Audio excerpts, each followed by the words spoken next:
closer than you are, so with planets being millions and millions of kilometers away, we're really not that much closer. So we do see them a little clearer because we don't have the atmosphere that you have to look through when you're on the Earth to see the planets. But in general, they look very much similar to they do on Earth. Over.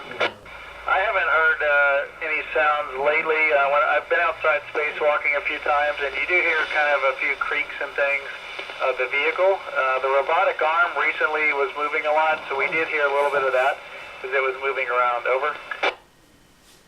Well, I know there's 5 right now, and they're all attached to the space station. There are 2 Soyuz, Russian Soyuz spacecraft, and that's the ones our crews flew up on.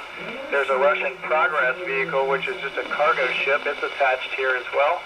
And we have a Japanese cargo vehicle, which just arrived 2 days ago, and that's attached. So including the space station, that's 5 vehicles right here. The Chinese also have a space station that's in orbit right now. And there's several other spaceships, maybe a handful, that are out looking at other planets like Mars and Jupiter and Saturn and those kind of things. And satellite-wise, there are thousands of satellites, and they're way higher than we are. So they're not in our way, but I know there's quite a few out there. Over.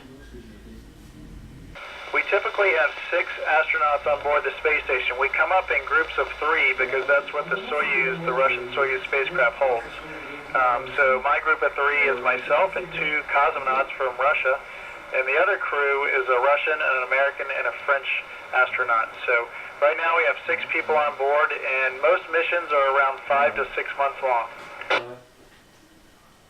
Our spacewalking suits are very heavy. To answer your second question there, they weigh about 250 pounds on Earth, but of course up here they don't weigh anything, which is nice. However, we still need someone to help us put them on because they're very bulky, and usually you get in and you need help of 1 or 2 other people. The suits are made of a material called TMG, which is thermal micrometeor garment. So it's just a bunch of layers, I think about 8 layers, that culminate in kind of the white part on the outside that you see when we're going out to do spacewalks. Over. We have a lot of machinery on board, as you might imagine. The most important things, I think, are the things that allow us to survive. So machines that produce oxygen for us to breathe, machines that scrub harmful contaminants out of the air so we don't breathe those.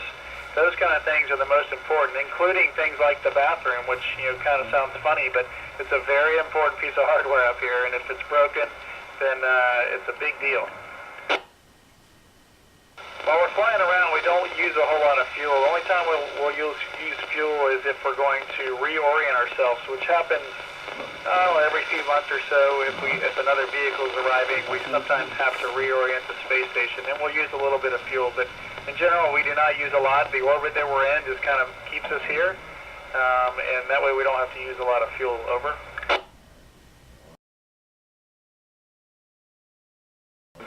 Well, I always wanted to be an astronaut, but before that, I was an engineer by schooling, and then I was a helicopter pilot in the Army, so my skills include flying Apache helicopters, and here at NASA, I'm a robotics flyer as well as a spacewalker, and I just always wanted to do that. Being an engineer was part of my life as well, so but being an astronomer or something like that, or an astrophysicist, were not things that I wanted to do. I'm not sure why, but I had different career paths. Over.